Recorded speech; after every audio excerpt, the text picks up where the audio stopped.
just record. I just want to record. Are you Yes, well? please. Are you well? I'm good. It's good to find. Waiting on you. Um, Waiting on you is basically for Jesus to come back. I know.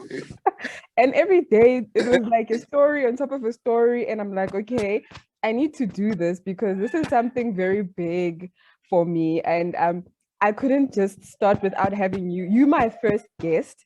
You're like going to be setting the tone for my YouTube channel. So All right. yes, you my first guest. So I'd like to first thank you so much for joining me today and having this very important conversation about creating decent jobs for the youth in the creative sector. So what I plan to do on this channel is that I want to have 100 conversations with creatives across Africa, hearing from them about how we can capitalize on the creative sector in order to create decent jobs for the youth. So we need people like yourself with beautiful brains. And since you're a prophet of purpose, you are here, you're going to be predicting our future for young people in Africa. So I welcome you and I thank you so much for joining today. Thank you so much for inviting me. The work you're doing is amazing. It's right at the core of what I do. I'm very passionate about the creative sector. And what's very funny actually is that I am dedicating the next 20 years of my life exclusively to the creative sector to make sure that we are able to increase the international visibility of African creative talent. So I'll tell you a bit about me so that you know exactly who I am. I'm a filmmaker, I'm a storyteller, I'm a creative entrepreneur. I'm originally from the DRC, but I actually grew up in South Africa. So I've been here for the past 20 years and I'm living South Yeah, I came here in 2001. I've been an entrepreneur my whole life. So I'm leaving South Africa this year to go to the US. So I'm moving to Los Angeles because I'm going back into film and TV production. So when I saw you talking about this idea, this project, I was excited. Now, let me set the tone. Basically, you said I should set the tone. Set the tone. So every single project, every single idea, needs to look at the problem that Africa has. Because wherever there is a problem, I believe there's a solution. In fact, the solution to anything lies within the problem. What is the problem? From a South African perspective, we have the triple challenges of poverty, unemployment, and inequality. So when I came to South Africa, and now I'm going to America, I always want to know what the big problem of that particular nation is. So once you know the problem, you are going to come up with the solutions that will make a difference. There's no point. I get very angry when people come up with problems over and over and over again without even thinking about the solutions. The problems in South Africa are no different to the problems across the African continent. Basically, it's the same continent, is more developed, it's more industrialized than many other economies in Africa. But the issue of joblessness is a very big issue across the whole continent. Just to put it into perspective, every single year, about 10 million young people leave universities to get into the place of work, the world of work, basically looking for a job across Africa. But it's only 3 million of those who are absorbed in the marketplace. Yes. This was the picture before COVID. Yes, this was the picture before COVID. Very good. So COVID, so COVID has made things even worse now. So I believe that what personally keeps me up at night is the fact that so many young people in Africa are not only jobless, some of them will never be employable, ever. They are unemployable. They went to the university, they got the degrees, they're sitting at home with those degrees now, basically amounting to nothing. So the ability of the creative economy, the creative industries. I believe in those, in the creative and cultural industries as a creative myself, because one, the barriers to entry are very, very low. That's the first and most important thing. Because the barriers to entry are very, very low, it means that we will then be able to have as many young people as possible to use the creative sector to decrease unemployment rate in Africa. You don't have to go to the university, right, to be a musician.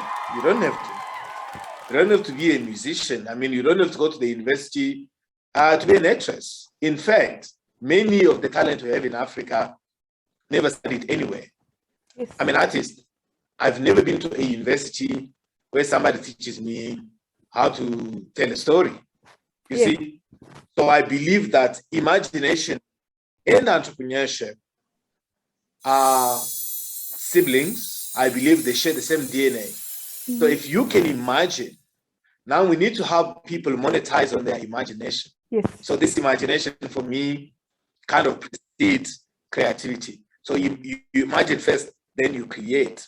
So we need to make sure that you are able to help people understand that an idea alone is not enough. We now need to build infrastructure. We need to build ecosystems that will make sure that what they think they can actually become. So that's what I see as a creative. The other exciting thing that I see as a creative also is the fact that we have actually not tapped enough into our own heritage as a continent. Yes, very important. So we have failed to monetize. Yeah, we've failed to monetize on our cultural heritage. So other people who are not Africans are coming to steal what belongs to us and making a lot of money out of it. So we need to make sure that by monetizing our cultural heritage, we will be able to build institutions. So when we build institutions, they will be able to create jobs, right? Institutions, they do create jobs. We need to support people. And for me, Phiwe, the answer lies in us working together. The answer lies in us collaborating, because there's no point of coming up with ideas. You are somewhere in a corner, let's say in Rwanda, you are in Niger, in the DRC where I'm coming from, or you are in South Africa here. On your own, you are powerless. It doesn't matter how amazing your idea is, it doesn't matter how beautiful you are.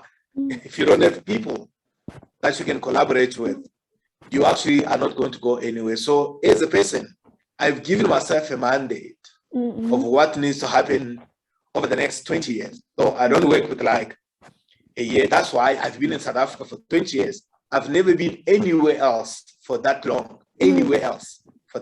So I believe when you know exactly where you're going, you actually can plan better. I'm saying this because I want to invest in the growth and development of the creative industry in Africa. But at the same time, I want to increase the international visibility of African creative talent. The main reason why I'm leaving South Africa is because I realize that our contribution as a continent to the global creative economy is meaningless. It's basically below 1%. So I was like, we don't have a problem with production. We are good with what you're producing. But the problem is that we don't have a market. Very good point. So we have the AFCFTA now, the Africa Free Continental Trade Area, which is an amazing opportunity. I was in Rwanda in 2018 when it was kind of made official. And I realized that we do not have capacity, even for opportunities like those that can open this market, make it big. One market, the world's biggest single market, is in Africa. 1.3 billion people. Or in Africa, but if you look at the rate at which we, in Africa, that market is here. So that is an opportunity, but that market needs to, we need to grow that market. That's why for me, I believe that the best way to do this is for me to sit outside of Africa so that I become the bridge between Africa and the world. Of course, primarily the US is the world's biggest market. that is basically what I see doing. And I have, I'm looking at marketing brand Africa. I'm looking at strengthening the partnership between government, the private sector, and the industry. I'm looking at, empowering tomorrow's industry workforce today. I'm looking at, setting up infrastructure for the creative industries in Africa. But also, quite importantly, I'm looking at providing a platform that will be able to fund the creative and cultural industries in Africa. So these are some of the things that I'm working on now at a global level. I should stop now so that you can guide me with questions. I can talk forever if you don't stop me. Oh my goodness, thank you so much. You mentioned very important points, that you can have your graduate degree, your diploma, and you spend your entire life as a young person in South Africa looking for employment.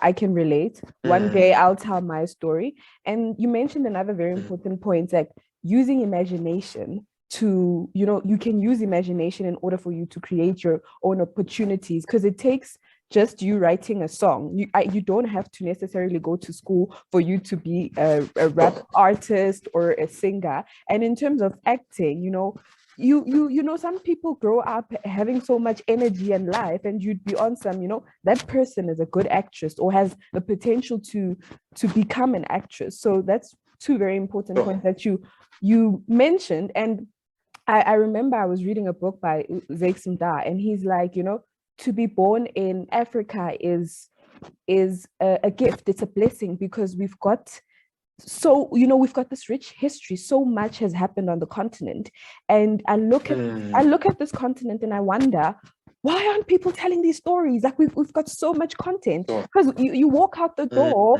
you see a looting crisis, you see something. I'm like, why isn't somebody writing about that? Why isn't somebody producing a film about looting? We're sitting on so much here in the African continent. But the issue is that we're waiting to get into these corporate jobs. Everybody wants to be in the office. Nobody wants to be out there on the streets getting dirty. So that leads into my next question, is that what do you love about Africa? Like, what is it that's that one thing that just stands out for you, that it's the one thing you just love about this African continent? I think what I love about Africa is our culture, right? That is the one thing that sets us apart, our belief systems, our heritage, our norms, our values, where we're coming from, our history. Our history is a very troublesome one. This continent was peaceful until some European superpowers decided to divide Africa, like somebody eating pizza, right? Dividing it into pieces. But despite all of this, we are the most resilient people on the face of the earth. That's the reality. That's the truth. The truth. But what we have not done, Phiwe, is that we don't imagine enough. We don't dream enough. Yes. We are not proud of our heritage. We are not proud enough, right, of our heritage. There is something to say, I'm an African. Great. I'm a Zulu person. I'm a Shona person. I'm a Ndebele person. But it has to go beyond that. Now, I want Africa to claim back its history, its heritage. By going back to the past, I always believe that the past is present. It is present because it has the power to shape what we see now in the present and inform the future. What sets me apart, what I'm taking to America now, is my culture as an African. Because I know my culture, as much as it is continental, as much as it is local, it is the only thing that makes me global. So when I stand now in front of an audience in Los Angeles or an audience in New York, it is my culture that will set me apart from everyone in there. Now, how do you then undermine the very same thing that sets you apart? That's where the problem is. Yes. Because we've been taught to undermine our culture at the expense of Western thinking, Western philosophy, and Western way of life, right? Yes. So for me, as an African, what I love the most about this continent is our culture. Because it is in our culture where I find purpose, where I find meaning, where I find pride. And I can now stand in front of people and say, because I am from here, this is what I know. Humanity started in Africa. The world Africa, let me say this, is not just the future of humanity, it is also its past, because every single human being came from here. They cannot dispute that, right? Now, when you know that humanity started from here and you are still here, it makes you a very, very important person. You are, as I say, we have given birth to civilization.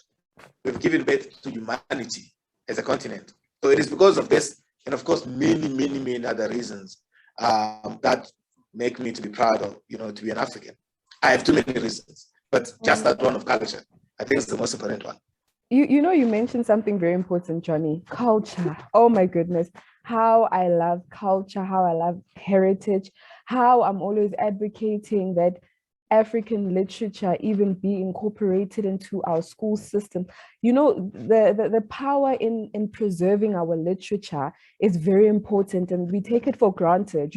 I look at some African countries and I see how proud they are. You see these West African countries, you see how they wear their traditional attire. They are proud. They go to important places embracing that. And for me, that's a very big thing. It's something big that you can walk around, proud about being a Zulu person, or you're a Ghanaian or a Nigerian out there, and that's very, very important for us. And we need to preserve, and stop. I have an issue with allowing, these European countries. I'm sorry, I'm not offending anyone, to write our story. I want us as Africans to write our stories. I don't have a problem with Europe or these European other MENA regions and all that. I just want Africans to write and tell their own stories, because we can tell them the most authentic way. The next question I have for you: why do you refer yourself as a prophet of purpose? That really, triggered me there when I'm like, yeah, prophet of purpose. That's deep. Power to you. So, thank you. So I believe, honestly speaking, that every single human being on earth came with a purpose. As long as you have life, you have a purpose. But the biggest challenge actually is that so many people don't even know what that purpose is. Many people die without discovering their purpose. So the reason why I call myself the prophet of purpose is because I've already discovered mine. I'm now helping people discover theirs. Basically, it comes down to that. Because I've now understood what my purpose is, now I help so many, many people who don't even know what their purpose is supposed to be. So what I do, as a prophet, you are actually awakening something in people. Sometimes they don't know they have it. Sometimes they have it, but they're not even aware. So I make people to be self-conscious of the gift that God has given them. I always want to make sure that people understand that the purpose of God upon their lives is not a gift, it is a responsibility. Once you discover what your purpose is, what is this purpose for me? My purpose really is linked to my responsibility to my continent, right? I want to make sure that I am able to raise the consciousness of Black people all over the globe. So my purpose is basically really to wake people up, African people. That's why. So I call myself the prophet of purpose, to say to the people of our generation here, what is our purpose? What is our mission? There is this guy that I like a lot. His name is Frantz Fanon.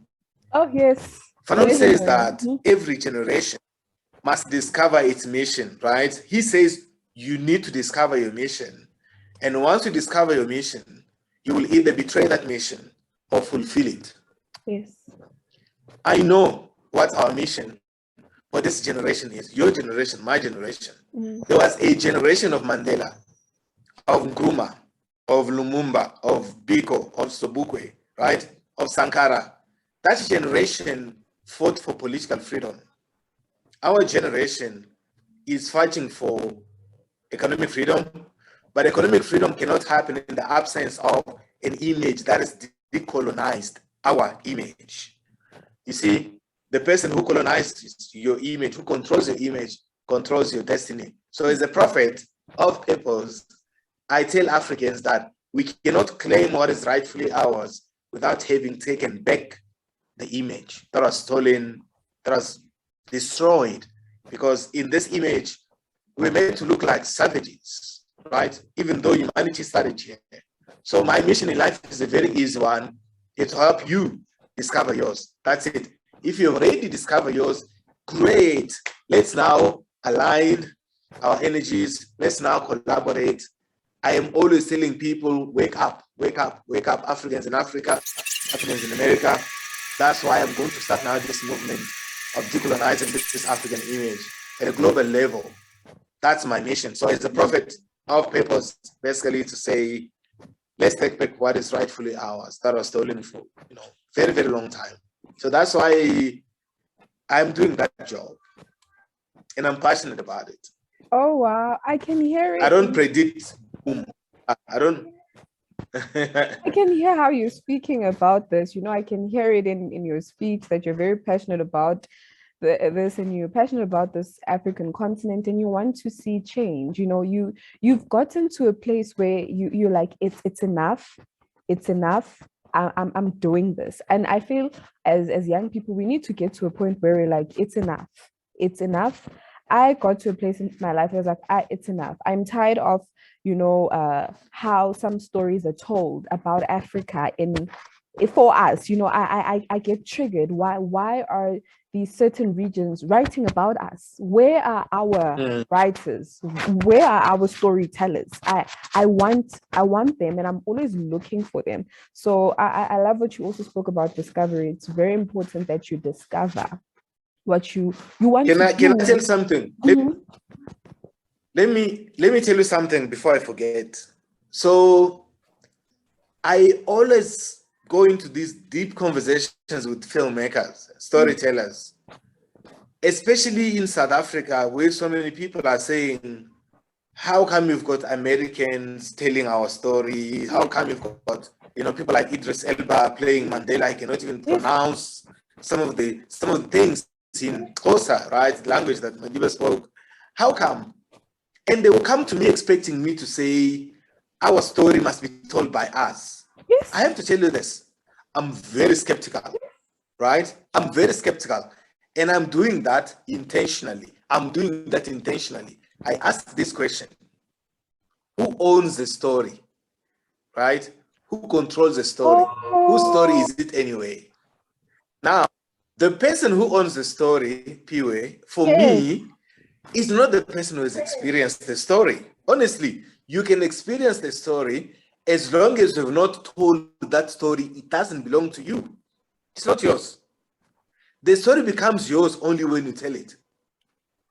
So as long as we as Africans, we have not told this story, it's not our story. Now, the story belongs to the person with the means to tell it.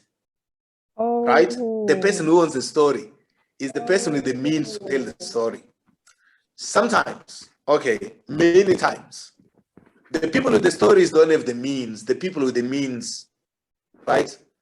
The people with the story do not have the means, right? You can have a story, you do not have the means. The people with the means don't have the story. But because they don't have the story, you know what they will do? They will take yours. My goodness. That's the world we live in now. You mentioned that's the reality. Wow. You got me thinking about owning our story. So you of the view that we as Africans are not owning these stories. That's why we don't really tell them, because we don't own them. So we need to own them in order for us to be put in a position to tell them. That's it. That's it. It is as simple as that. So when I go out there speaking to people, they're like, but how come you are passionate, yet you say our stories don't belong to us?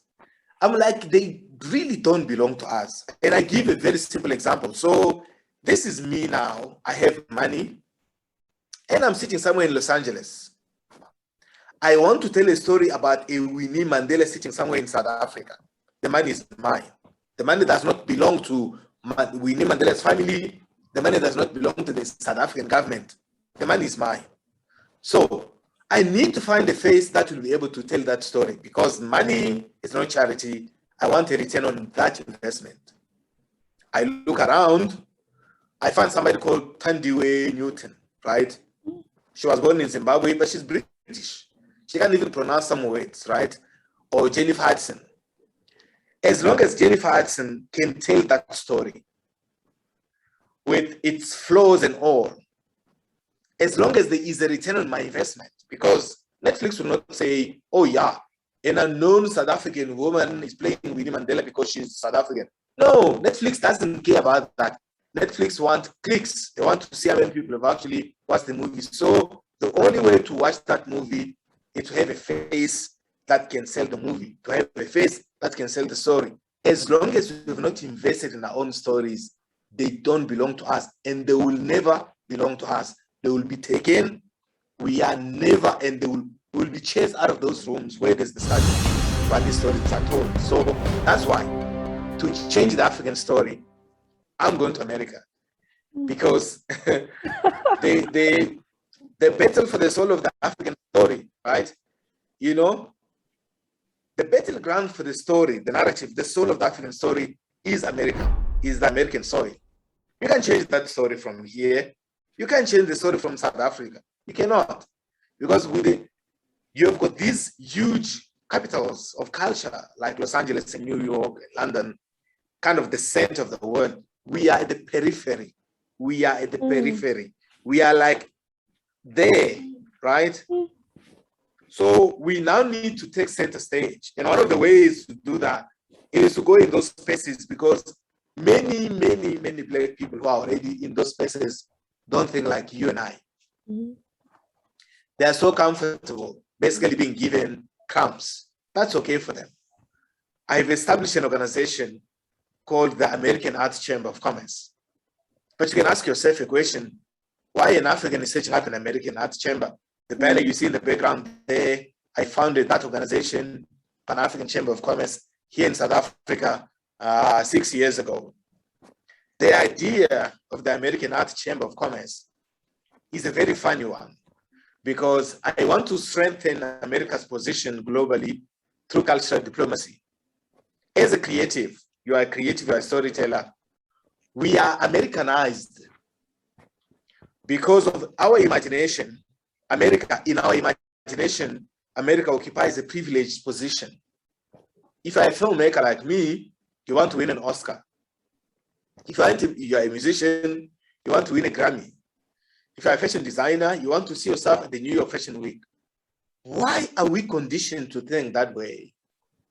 It is because of Hollywood. We've been conditioned to think that way. In our imagination, our own imagination has been conditioned. So the stamp of approval for creatives all over the globe is an American stamp. It has that American ego in it. So when America stamps on it, the world says, oh yeah, there, you are the best, because America has said so. Nobody can argue with that. Nobody. In Russia, in China, in Japan, in South Africa, in Korea, nobody can argue with that. We have all of us accepted it, right? How do we change our narrative?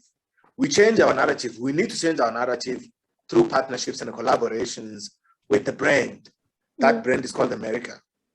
So as long as we are telling all of these stories outside of America, it's basically like a child playing in the sand somewhere there. Nobody cares, honestly. Nobody. South Africa was nominated for an Oscar in 2006 and won 2006. We won another Oscar now with My Octopus Teacher, a documentary film that was made in Cape Town. Why do we have to wait for such a long time as an industry, as a nation that is so well resourced, that is so well endowed? We are waiting. We'll say it took like 15 years for South Africa to get another Oscar. What does that say? What happened between those 15 years? Were we not creating? We were creating, but our creativity was waiting for America's endorsement. That is what it said. Now we need to bring Africa closer to America. We need to bring ourselves much closer. So through the American Arts Chamber of Commerce, that is registered in the US now, and registered here in South Africa as an NPC, I am going to be promoting the African agenda. But it's not just about Africa now anymore. It's about the globe. Because every single person, including in America, wants to see themselves on screen. Not everyone in America sees themselves on screen because you need to move to Los Angeles. Even if you move to Los Angeles, you can live in that city for 20 years and not make it, right? So there are so many people in this world who are fighting for that screen space, that space. That is basically what people are fighting for. So as a creative, I have to position myself to take my own continent in there, but I also need to make sure that I open up. The project you have now, this project you have now, I want the American Arts Chamber of Commerce to collaborate with you so that we can even do it as a research beyond just YouTube. Because by doing that, we will then be able to have influence in terms of how we can collectively create jobs for young people through the creative industries in Africa. So if you agree, we can collaborate and take this very same project all over the globe. Let me tell you this. I don't want to see you think only as an African. I want you to start thinking as a global citizen. That's what I want. I want you to start seeing yourself that whatever you see a gap in the market, any single time you see a gap in the market, this is what I said to my team, you are the person to close the gap. It is you. Yes. Not anyone else. But the biggest mistake we're making is that once we see this gap, we think it's somebody else's job to close the gap, not our job, our job. So when Phiwe sees a gap in the market, Phiwe sits there feeling like, I'm powerless, but I don't have the money. I don't have the networks. I don't have the resources. Who will close this gap? You are the person to drive that movement that will actually be able to close the gap. So don't see yourself as small because you are in South Africa, because you're in Africa. You are a global citizen. The conversation we're having with this project here now in South Africa, we can have this conversation with people in America. The same idea, your idea. What I will do as a prophet now, again, of purpose, is to create a platform for you. Because you have found your purpose. What I do now is to amplify your purpose. It is basically to connect you. It's basically plug and play. That's what I do. Once somebody discovers their purpose, I'm like, how can I add value to this person? How can I add value to this person's life? So that we stop thinking only, we must never think just as Africans all the time. Like me now, I don't think as an African, I think as a global citizen. I'm a global citizen. I'm able now to address some of these issues, happening in Asia, happening in Europe, because issues of jobs, especially for young people, especially for people of our color in Europe, they are unemployed. In America, they are unemployed. This can focus on Black people in America. This can focus just on Black people in America. And that's a gap. It's a niche in the marketplace. So you need to identify these platforms and these gaps and close them. So yeah, I have taken a long time to answer that question, but let me stop. Yeah, we're just approaching our last question because we've covered everything. I want you to, well, before we approach our last question, I want to just make a comment to say, yes, our mission is to, my mission initially is to ensure that young Africans are employed. I will not rest. Like I was even speaking to a friend that I have this goal in my mind that in the next 3 to 5 years, I want to ensure that 1 million Africans are employed. And I'm not going to rest until that happens. That's my goal. The next 3 years, 1 million young Africans need to be employed and directly in this creative sector. So I'd like you to just, as we close off, I'd like you to speak to young Africans on the continent who are unemployed, who are in despair. I'd just like you to speak into their life and, take it away. Okay. I want to thank you again for this opportunity. One thing that I can say to young people, especially young people in Africa, is that we are blessed. So if you look at what we're going through now, you will never see that we are really blessed as a continent. Yes. Why am I saying that we are blessed? We have the youngest population in the world. 70% of the population in Africa is under the age of 30, while other countries have aging populations. We have a very, very young, vibrant, energetic, smart, innovative population. So that's where I start. Young people are not only the future of this continent, they are its present. I always argue with people who say young people are the future. I'm like, so if you say they are the future, you're actually robbing the present from them because you're kind of procrastinating what they can become. So young people are the present of this continent. They make us proud. They understand things that many people don't understand. But for these young people to succeed in Africa, they have to be hopeful. We are not a hopeless continent, like many people were saying many years ago. We have hope. Hope, I say, is the currency that we cannot afford to go without. As a continent, we need to hope for the present. We need to hope for the future. But for this to happen, there has to be collective consciousness, as it were, where the private sector, the public sector, the SME sector, entrepreneurs, creatives, all of us can work together.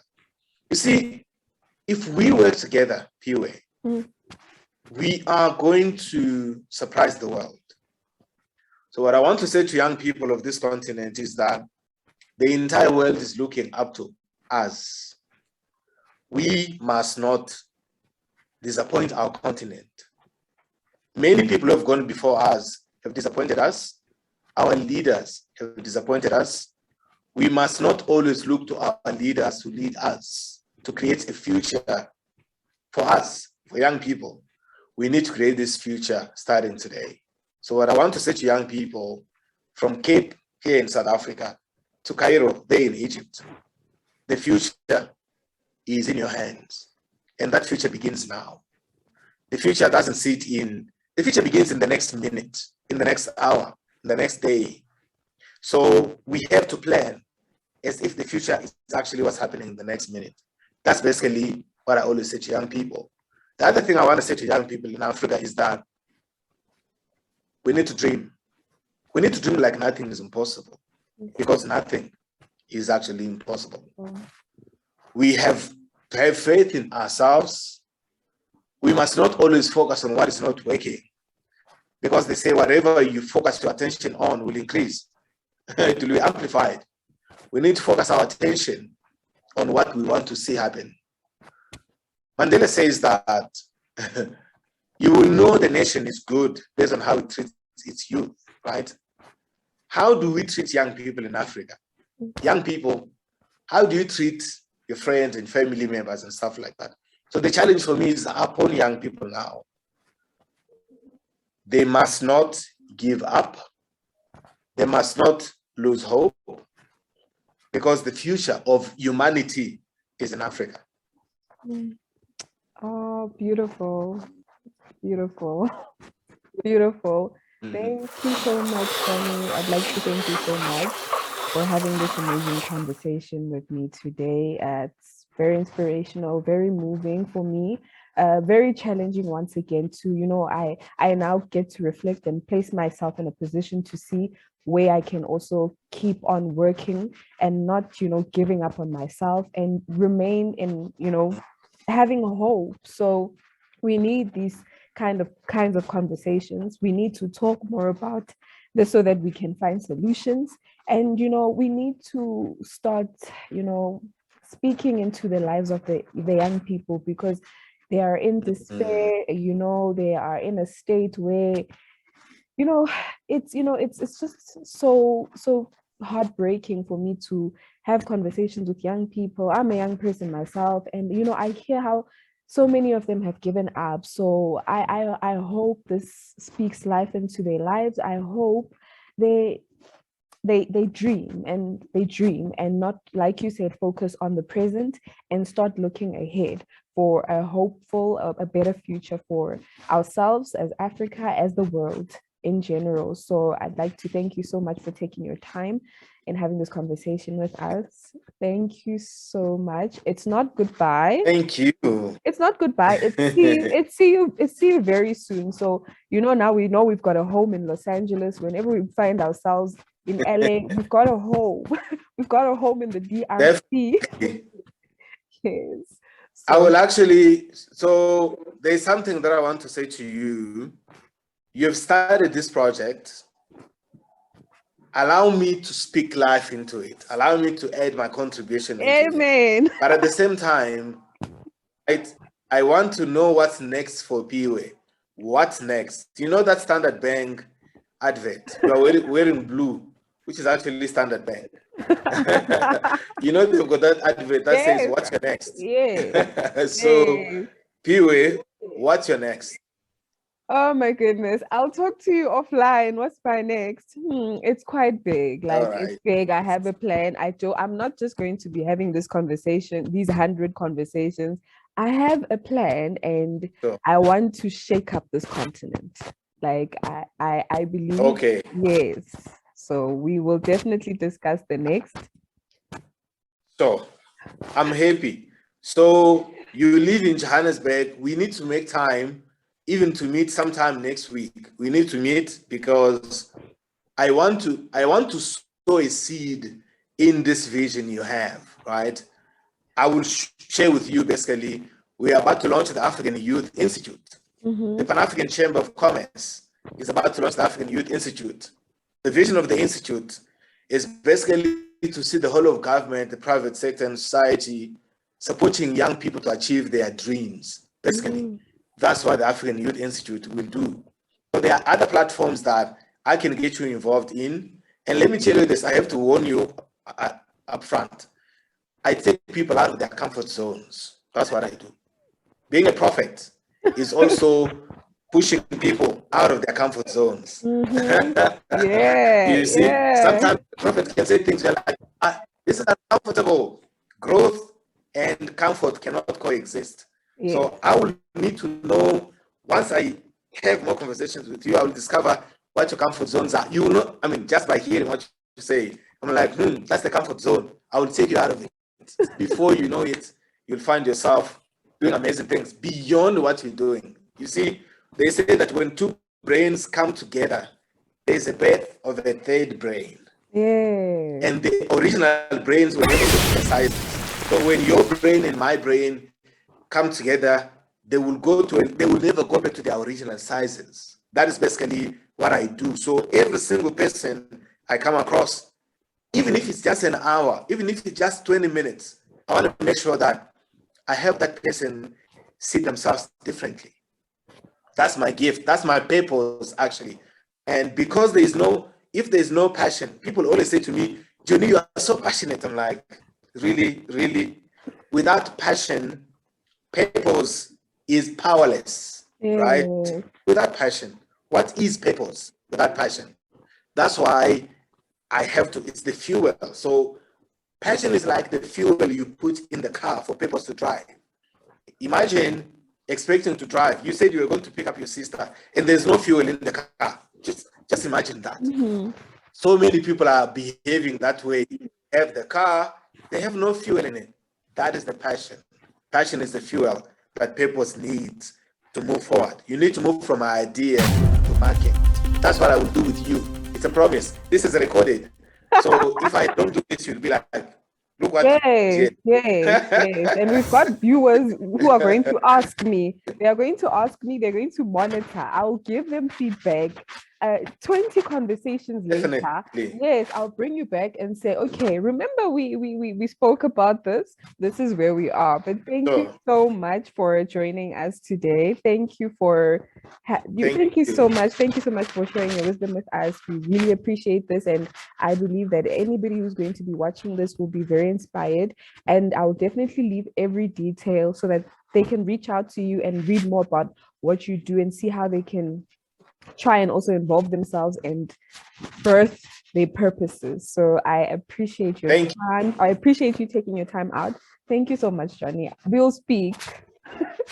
Thank you. Yeah, thank you so much, Phiwe. Thank you, Talk soon. Johnny. Talk soon. Bye. Right. Bye. Bye.